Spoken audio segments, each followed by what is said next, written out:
In today's fast-paced real estate landscape, success demands more than surface-level expertise. It requires insight, adaptability, proven strategies, discipline, and the ability to take risk. The Agent Brew podcast blends candid conversations with wisdom from industry leaders who've walked the path before you. Think of us as your strategic pit stop to fuel your real estate journey. From the crossroads of the world in the heart of Times Square, welcome to the Agent Brew, a podcast that percolates real estate insights. I'm your host, Eric Zollinger of RealtyCo. Welcome, listeners and viewers. We are excited to have you with us today as we navigate and explore a real estate agent's journey. I'm excited to have with us today Anna Guillen of Compass in South Beach. And welcome, Anna, first and foremost. We're so grateful to have you here. Thank you.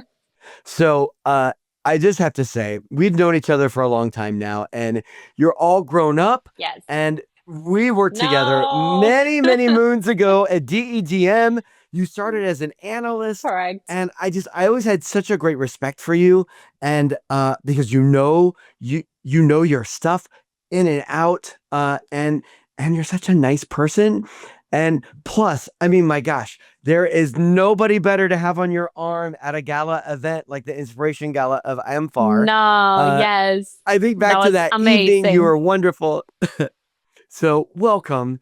My gosh, can you start by giving us your elevator pitch? What's your business? What does it look like today? Are you part of a team? Perfect. So like Eric said, we've known each other for 10 years. I started as an analyst in New York, and like back in the day, it was this like all the prime new developments like 432 Park, 111 Murray, 150 Charles. And I would just go and like do the reports, and I'd be like, oh my God, this is New York. Like, this is so great. And then kind of from there, I transitioned I did my first deal at Olympic Tower in New York, and I joined one of the top teams there. And I did sales in New York for about a year and a half. And then I moved down to Miami and I joined Compass. We were still kind of like a startup vibe. And like after being in New York and having that like analytical background, and like agents there are also very like that, you come to Miami and you're like, oh my God, there's like all these mom and pop shops, like different ways of doing business. But I think that kind of gave me like an advantage from a really young age. And then right now, so, COVID hit. It was, a strange time for me.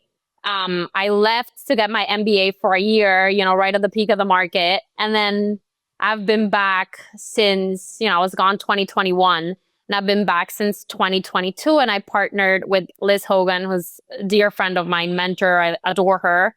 And, we work together. We run the business kind of very similarly, like, 90% of my business is, repeat and referral. And so is she. And, we're friends. And that's kind of like where we are now. And thankfully, things have worked out well after the MBA.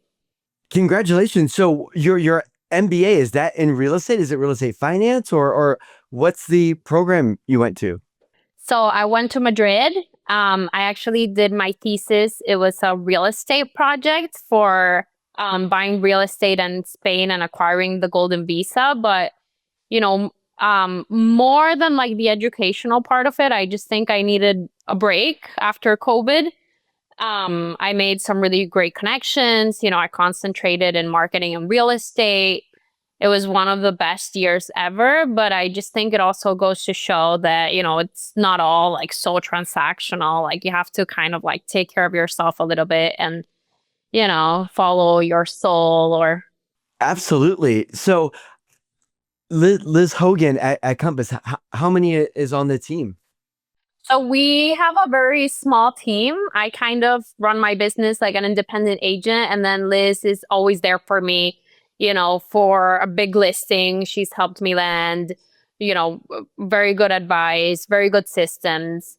We're a very small team, but, we have a very good dynamic, and it's more kind of like a friendship that we have. And she's definitely a mentor.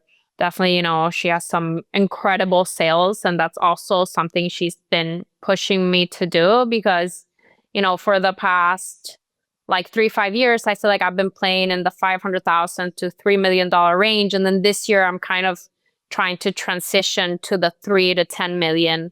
And, we're on a good track to get there. That's great. I do have to say, I was very proud of you earlier today. I was on the phone with the Compass South Beach manager, Dominique DeCure, Yes, Dominique, and I adore her. and She's the best. well, she had nothing but amazing things to Mhm. say about you, Mhm. and the fact I feel so privileged in this podcast already. I've been able, we're doing your episode today, but a previous episode was Joe and Alex, which she also, you guys are all a very close knit family down there. Amazing, amazing team. Yeah. So, let's go back a little bit. Where did you grow up, and how did that influence your real estate journey? So I grew up in Cartagena in Colombia. My family has been in hospitality and real estate, ever since I could remember. My dad was always kind of doing, real estate deals, buying a building, selling a building, like renovating a hotel. Like I feel like it's like in my blood. And even from a young age, I remember when I was like 10 years old, like I went to New York and I was like, oh my God, like this city is amazing. And I feel like it was just natural for me. Like even to this day, like whenever I'm about to close a deal or if I need advice, like I'll go to my dad and I feel like that makes him really happy. So I think, it was always personal for me. I've always loved beautiful homes. I love the before and after. Like people think this is a glamorous job. Like no, like you put on sneakers, like you go see there's a leak, there's a million things that could go wrong during inspection. Like it's I don't think it's as glamorous, or at least for me. I've had squatters come into my listing. Like it's wild. But yeah, for me, definitely like since I was young and my family was definitely a big influence on that. Wait a second. You mean it's not all spas and glamour brunches and lunches and dinners? No. I wish it was that easy. Oh my God. So, I guess what brought you to New York, and then what was your procuring cause to get into the industry? So what got me to New York, I graduated from Babson, which is a big business school. I loved it, loved my experience there. A lot of my friends went to New York. I always wanted to move to New York, like from when I was a little girl. And at the beginning, I thought, I like went into fashion for a little bit. And then right after that, I went to Douglas Elliman Development Marketing. And that's where me and Eric met. And he was just like the best. I used to do all the reporting. Like I would be very nervous, that there was no mistakes. You'd look like at the unit mix, at the pricing. I learned a lot during my time there. And it was just, I mean, I feel like even to this day, like the buildings that we were working on at the time were just like beyond It like was a special time, insane. and you always worked so hard, Yeah. and you were always willing to, Yeah. there was never an ego. It was like, oh, how can I make this report better? Which I loved, and with Sharon Stewart, who I still talk to today, Correct. and Yeah, she's um, great. so I guess how did you get to Douglas Elliman? Was that something through a business school, or you just decided, oh, I'm going to do real estate analysis? Well, I applied for the position and, I got my license while I was an associate. And then my very first deal, I will never forget because Eric told me, I'm like, oh, I want to stop being an associate. I want to go into sales. My very first deal to this day has been the easiest deal to date. I had beginner's luck.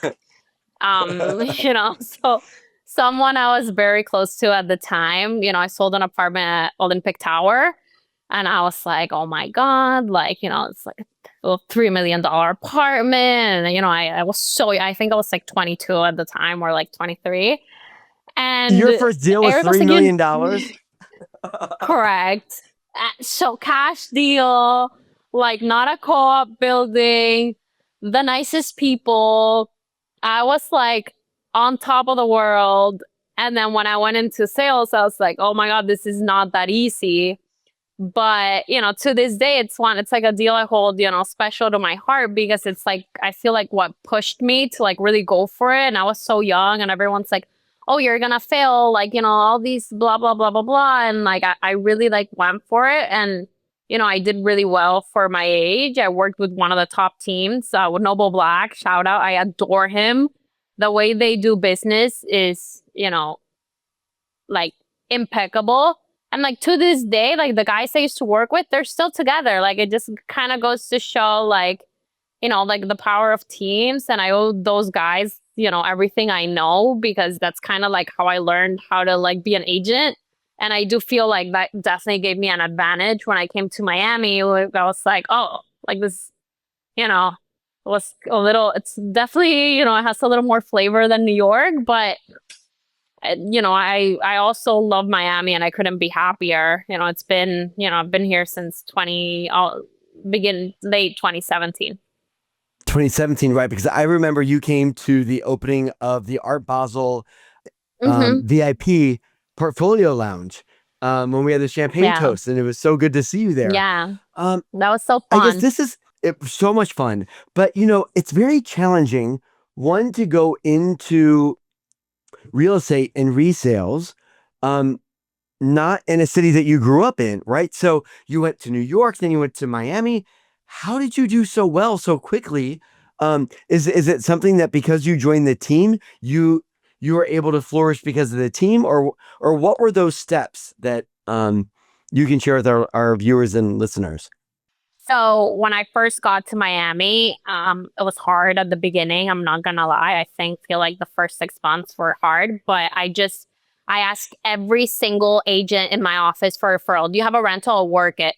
Do you have this? I'll do it. At the time, Compass, we had a smaller team. So, even all the Compass OGs, like we all know each other. And I feel like people knew I was a hard worker. I just had a ton of rentals, a ton of rentals, a ton of rentals. And then I hired a coach, which I think, was a big investment at that time in my career, but that really helped me, make calls, like I think, it took me like a good like 7 months when I first moved to Miami. And then I sold, a $2.4 million apartment. And I was like, all right.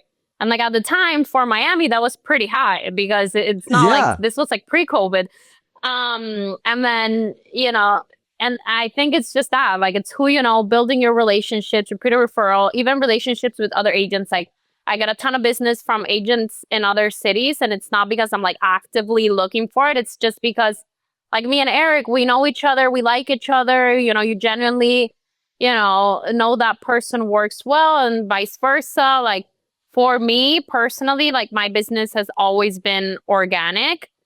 Um, and I think that's how I've done well. And also, a little bit of luck, a little bit of that, a little bit of hard work. I mean, you nailed it when you say the relationships, right? That's so important, and So not important. just with clients, but within the industry. I mean, it sounds like you got your start because other people believed in you, and that's really great to hear. Because that's one thing I love about New York, is that I feel like here in New York, if you are a hard worker, I came from Indiana, of the really good work ethic from my family, and so many people just they're willing to open themselves up and help you because you're a hard worker. I think Miami 100%. is very similar to New York in the same way. 100%. Yeah. Especially at Compass. Like, everyone's super collaborative. I think, yeah, I think your relationships matter. Like, even for me, like if I see an agent, that I like and they have a listing, or we could collaborate, we could do a broker's open, like it's always ways to help other people. And I feel like if you do well, if you kind of do the work and you're nice to others and you take care of the relationships, they'll take care of you. It's like vice versa. Um, Even with clients, like I just, for me, like I'm one of those people, I always get my heart involved. I don't know how to like disconnect. Like all my clients are my friends. There's been, no one gets free of the crazies, but 90% of the time, they refer, their daughter, their cousin, their friend, like, and that's just kind of like how it goes. And I think for other agents, it's important too, because if I have somebody for New York, there's a couple agents that I personally know and love and know they'll take good care of my clients. Same thing in LA, or, so I think it is important to foster these relationships throughout the years. So over your career, have there been any special wins that you're proud of, and why? So my biggest win, I grew up in Key Biscayne when I was younger, and I sold the penthouse at the Grand Bay for 5 million.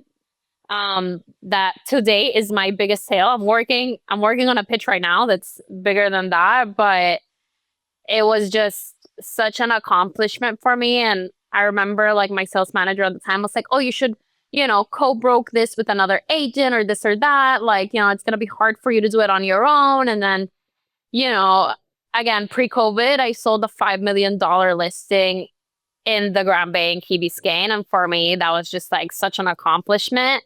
And I was, at the time I think I was like 27. I'm 32 now, by the way. I'm not that old. But You look um amazing. You yeah, always have. it was for me that was a special sale. 100%. And then the New York one, my very first sale, that was also a special sale for me. Wow. Congratulations. So I guess the flip side of that, any transformational losses, both either personal or business, that you would like to share? I think COVID was, for me personally, it was extremely hard. My dad got sick. We were really like locked down. Like I was doing full quarantine. My sister was gonna get married. She had to cancel her wedding. And I remember at the time, we were all kind of like in quarantine. I teamed up with Dominique. Dominique was an agent at the time. And we used to have meetings every day on Zoom and, whatever. And I was in Colombia, like dealing, with all of my dad's stuff. And I remember I did like 12 rentals, like all like virtual tours or whatever. She was like, "Oh my goodness." And, I got back to Miami and here, it was kind of like nothing, but I was like scared. Like my dad was sick. Like, I wasn't happy. I didn't know like, what do I work? Like I was living with my parents. And then it was just kind of like a really hard time for me that I feel like I let myself go a little bit. And that's sort of like my gap year where I like applied to the MBA, did some soul searching. Um, and then I came back and, when I left to Madrid, I left all my business to Liz, who was my good friend at the time. And then when I came back, it was just like very natural for us to work together. Wow, that's great. Yeah. Why Madrid? I will tell you, I knew not one person when I got off that plane. My family couldn't come with me. I guess it was an English program. Um, People from all over the world. It's an amazing city. Even right now, I'm telling you, like we're gonna do deals in Madrid. Like people are going there. Um, but yeah, I really like the program. I really like the people. It was like a business school, so very similar to Babson. I didn't really know what I was getting myself into, but I'm really glad that I went. Like, the friends you make, and people, like even like doing an MBA in Europe versus the US, you kind of see like, people from all walks of life, and it's really eye-opening. And again, it's an amazing program. We did a real estate project there. My best friend, she's Argentinian. She's doing real estate there. We've done some referrals back and forth. So I do think like people were like, "Oh my God, you're crazy. Like you're gonna leave at the peak of the market and blah, blah, blah." And I remember Dominique told me, like, go, like when you come back, like Miami's gonna be exactly the same. And it was like, and I'm really glad it was such a like personal like growth moment for me. And, I have some really amazing people that were back home backing me up. And, again, goes to show like the power of like having actual relationships and people that you care about.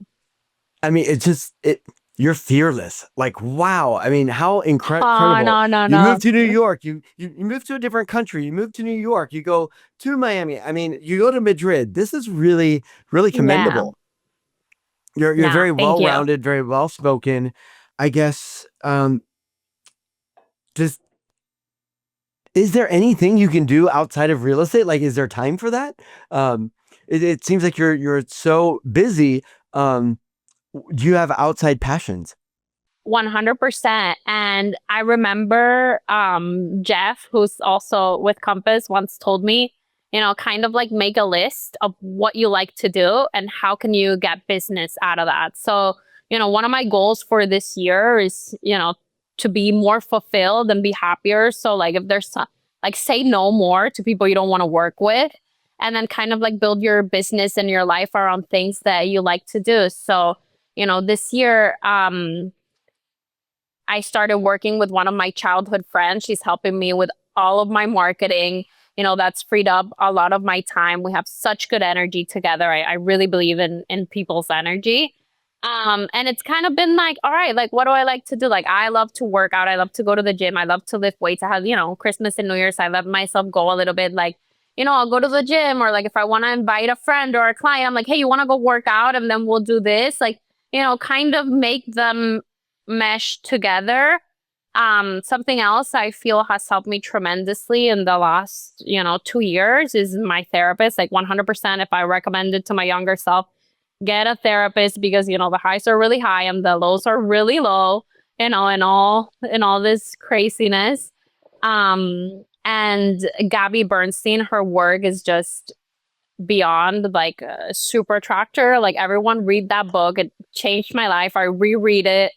I believe we can have anything that we set our minds to, but you have to do the work. Like it's hard. Like for me, like the real estate stuff is easy. Like the mental stuff is hard. Like, oh my God, the inspection, I'll be like, oh my God, my client, this, like, I take things way too personally. Like the mental work is really hard. And, or, something happens in your personal life. I think you just have to be like, okay, like, follow the plan. Like forget about everything that's going on. Like don't follow the mood. Like follow your plan, follow your plan, follow your plan. But it's not always easy. Like for me, that's the hardest part. Can you share with us the name of the book again? It's Super Attractor by Gabby Bernstein. Super Tractor? Yes. By who? Gabby Bernstein. Gabby Bernstein. All right. So we will make sure we have those, or that in the notes. Awesome. So one of the things I like to ask all of our guests on the Agent Brew, what does your typical day look like? Are you somebody that you have a specific ritual and routine every single day, or is it that you know what you have to do during the day and you just it all just works itself out? Okay, so I time block my calendar depending on what I have to do. I'm not one of these crazy people like, oh, 5 a.m. morning routine. No, no, no. Like I'll be like, okay, like, it'll be crazy, like not just work. I'll be like, okay, I'll be showing try to leave my afternoons open for showings. So I'll be like, okay, I'll put all my showings, like let's say from 2 to 5 or 2 to 4 or 2, whatever. I'll put those in green, like money making activities. And then, I'll go with my trainer from like 8 to 9, like I'll put it in red, kind of like, or I'll be in the office doing like admin work from this time to this time. I'll put it in blue, and then I'll like look at my calendar and then try to figure out like, okay, like, and then I'll analyze like my week, like how did I do? I'll analyze my months, and then, kind of like look at it like that. But it's not set in stone. It's not like, oh, every day from 8 to 10 we're making calls. No, but I do find the time, and I kind of do it day by day. And I do think it's really important, like at the beginning of this year, I kind of looked at 2024 as a whole. I did way better in 2023 than 2024. So I was like, all right, like how can I, make 2025 my best year? And I really sat down and like went month by month and was like, okay, what do I have to do? Like, okay, I have to sell new development. I love new development. Like, what are my favorite projects? Which ones do I believe in? What are my favorite architects? Like, okay, like if I want to double my income, like I have to increase my price points. Like, who could I reach out to? And like, even like, 2 months into the year, I feel like I'm doing much better than 2024. So like when you really get like laser focused, and again, Gabby Bernstein says that, like, you can manifest anything that you want. But when you really like write down like what you want every day, like every day, wake up, write down like 10 things that you want to happen, it starts happening. It's crazy. So that's a habit I've picked up this year. Do you ever do a vision board? I did it at the beginning of the year, yes. And it's actually my screensaver on my phone, and I'll rotate it. So I'll just like kind of like have that there.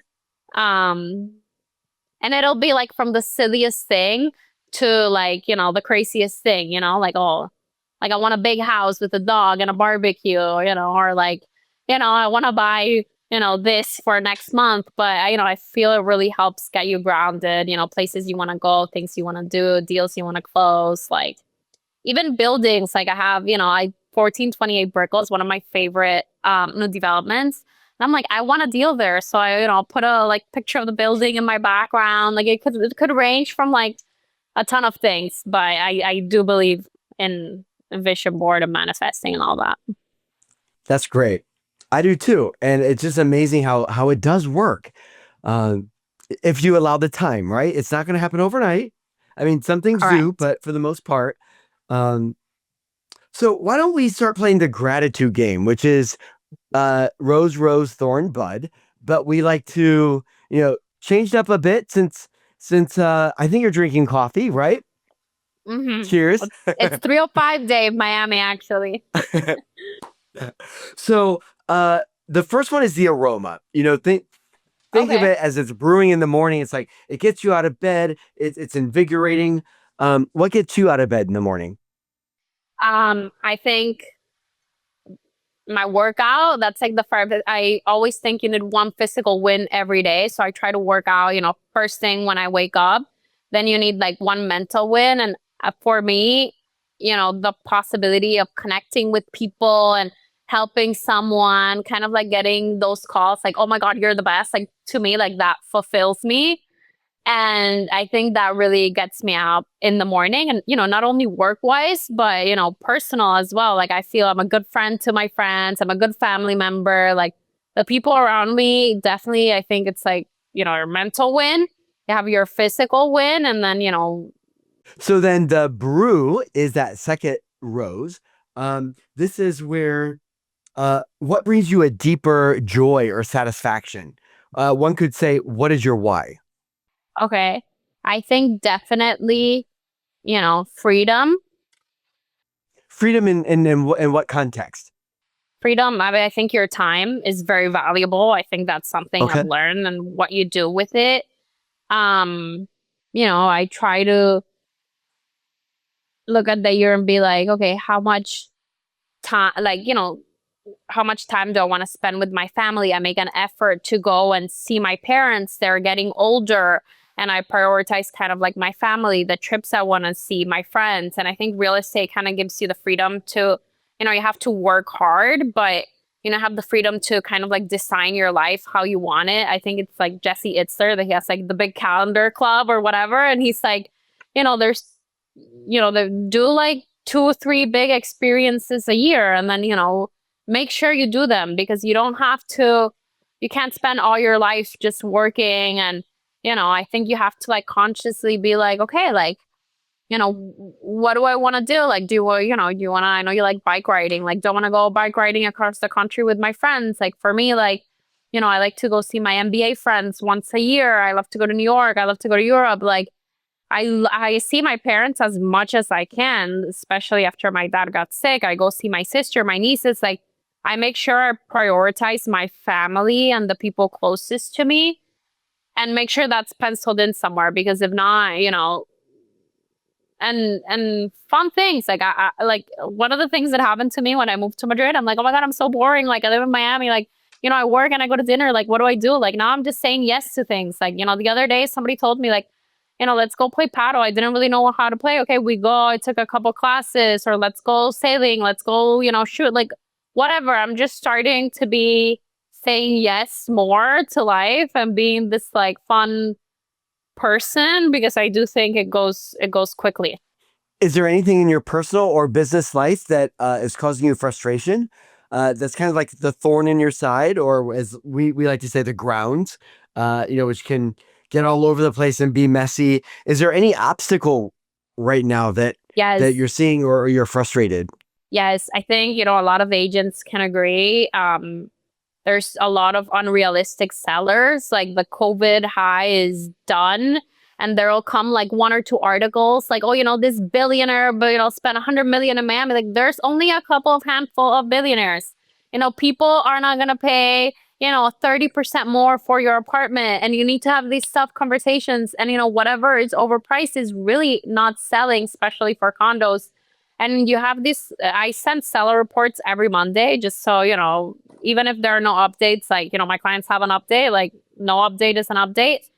And people don't like to hear it, but you would be doing them a disservice if you don't tell them, like the condo market has slowed down and we need to adjust the price if you want to sell your unit. And I think a lot of the agents are having the same problem right now, and it's hard because we get listings because we want to sell them, and it's frustrating. You do everything right, and even recently I got my client market offer, didn't take it. He thought it was worth more. We were like 30 days into listing. And then 4 months later, I'm like, look, they listed the apartment downstairs for a price lower. I'm like, you need to lower the price. And it's frustrating because you don't, when someone doesn't agree with you, like it's hard. And you're an analyst, right? So you base everything on numbers. So I know. I'm like, look, like this. I have a lot of Latin American clients, and in the U.S., like all the information is public. Like anyone can go in and see. And I think anything that is not priced right is not selling right now. And I think it's hard. This has been a reoccurring theme across several of our Agent Brew episodes. So it's great to hear you say it. And not just in one market. This is a theme that we're seeing in multiple cities. So I'm glad you said that. To finish up the 100%. gratitude game with the fresh beans or the bud, what opportunity or possibility are you looking forward to, either personal or business? Both. I think for my business, like I mentioned, I'm hired a marketing person who I have full time. And this year, I'm going to my baby new development. I'm pushing all the projects that I really like. We did a collaboration with a developer that we're gonna host an event in Colombia. So really going into new development. I'm very excited about that. And then also, again, increasing the price point, right? Like I want to start, going from the 500,000 to 3 million to that like 5 million plus. And just, this week I'm working with a buyer, 5 to 7 million. I'm pitching Fisher Island, $5 million apartment. I feel like kind of like when you ask the universe for what you want and it gives it to you, just have to put in the work. Like, the only way to get what you want is to ask for it. And I think in previous years, I wasn't like, I didn't think I could play that game, but clearly like I can. So I'm excited about it. I do think 2025 is going to be my best year. Incredible. So, Anna, this is my favorite part of every episode because this is where I get to ask you if you could give your younger agent self any piece of advice, and this is you, not anyone else. If you could give your younger agent self a piece of advice, what would it be? If I could give my younger agent self a piece of advice was, my highs are really high and my lows are really low. First of all, to kind of ignore like external situations, whatever is going on, and keep following the plan, and to not take things so personally and so emotional. I feel like, especially when I was younger, like something would go wrong and I would just be like so devastated over it. So, not take things so personally, follow the plan, try to get a coach. I would get a coach from, I think, having a team is get a coach, get a trainer, get a therapist. It makes a world of a difference. This is such great advice for our viewers and listeners. And I'm just thinking back to my time doing my first full building from start to end, which was the Caledonia with Susan Oh and my Leslie. God, that was your building. Yeah, I remember. Yeah. And so I guess I can completely relate to what you're saying with the highs and the lows, because there's a certain thing that happens where it's not you personally, it's just that the role that you're in. So a lot of the objections or a lot of the people being very angry and their posturing it's not against you personally. It's against that role that you're in that role as a director of sales or whatever. And you're going to get those objections. You're going to get that critique. And it's nothing against you. Anybody in that role would get it. But I guess I wasn't prepared for that for when, you're trying to close the week after Lehman collapsed. And, um, uh, 100%. Yeah. and so that was something that was it was very difficult for me to process. And at the beginning, I took it personally because I thought it was against me. Like, what could I have done better? But then early on, I was like, well, wait a second. This isn't about me. It's really anybody that would be in this role right now would get these objections. So Eric, just leave it at the door. And it's about your response, not your reaction. And so 100%. And I think something that like people don't realize and the agents have to take on, it's like when things are going well, like everyone's really happy with you, and like sometimes things aren't going so well, and and people can be not that nice to agents, and it's it's like Lehman collapse, like what are you gonna do? Like and it's a tough spot to be. things happen, and it's important that you acknowledge and move on. And just realize, oh, I could have done this better, or, in our business, it's all about timing, and it's timing of events that sometimes, and most of the time, are out of our control, or things are said. And, we wish every situation we could put our thumb on it and like, no, it's not going to happen any different, but it does. And so in those instances, I know there's been times I've made a mistake. I've owned up to it. I remember I made a mistake on a lease once at the Caledonia for one of my owners. And I just said, I'm like, oh, you know what? I'm sorry. That was my mistake. Let me correct it and I'll move on. And she just looked at me like, wait, you admit you made a mistake? I'm like, well, yeah, I did. What? For her, she's worked with other real estate agents. They're like, oh, they would never admit that they did something wrong. And I'm like, well, any good person is going to admit that they did it wrong because they'll never do it wrong again, hopefully. But, I'm just so proud of you, Anna. And just you've done such a great job. And we certainly look forward to seeing your future successes. And we hope you'll come back on a future season of the Agent Brew. Amazing. Thank you for having me. I loved speaking with you. And Eric is coming to Miami, so hopefully Yes. we'll see him here next soon. month. So we like to end every episode with a positive quote. And do you have any quotes that are favorites of yours? Yes. Your joy is a gift to the world. Always remember that. That's fantastic. I like that. I haven't heard that before. Yeah, Gabby Bernstein. Good old Gabby. Love her. So mine this week is hard work without talent is a shame, but talent without hard work is a tragedy. I love that. So wow. Thank you, Anna, for joining us today of Compass in South Beach. I'm your host, Eric Zollinger. Looking forward to seeing you at future episodes and reminding you it's a great day for real estate. The Agent Brew podcast is brought to you by RealtyCo. RealtyCo is your partner in real estate, bringing you game-changing benefits and services to empower your business. Visit realtyco.com for more information.